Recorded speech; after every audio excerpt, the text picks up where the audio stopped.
মধ্যপ্রাচ্যের যুদ্ধের ধাক্কা এখন দেশের ফিলিং স্টেশনগুলোতে। সরকারের পক্ষ থেকে ২ মাসের জ্বালানি তেল মজুত থাকার কথা বললেও মাঠের বাস্তবতার বলছে ভিন্ন কথা।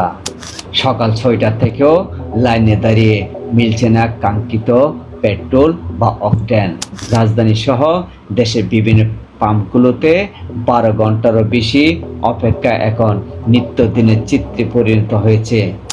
রাজধানীর আসাদগেট এলাকার পেট্রোল পাম্পগুলোর চিত্র এটি। ভোর থেকে অপেক্ষার পর সকাল ১০টার মধ্যেই ডিপোগুলোর জ্বালানি তেল শেষ হয়ে যাচ্ছে। এরপর নতুন চালানের জন্য অপেক্ষা করতে হচ্ছে সন্ধ্যা ৬টা পর্যন্ত। ঘন্টার পর ঘন্টা লাইনে দাঁড়িয়ে একগুঁয়েমি আর হতাশার মধ্যে সময় পার করছেন চালকরা। পাম্পগুলোতে পেট্রোল ও অকটেনের পাশাপাশি ডিজেলের সরবরাহ প্রায় বন্ধ। ভোগান্তি কমাতে সরকারের জ্বালানি মন্ত্রণালয় ফুয়েল পাসের ব্যবস্থা করলেও তা কোনো কাজে আসছে না।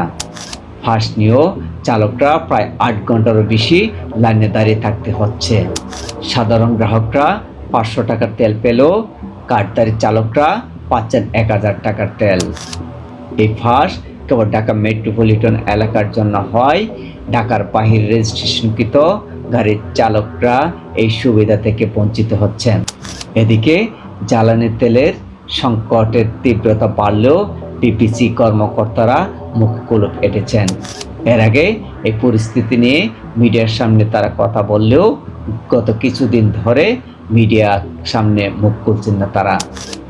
আশ্বাস আর বিস্তর এই ফারাকের মধ্যে জনদুর্ভোগের শেষ কোথায়? উত্তর এখনো অজানা। আমার রুবেল, নেক্সট ওয়ান নিউজ।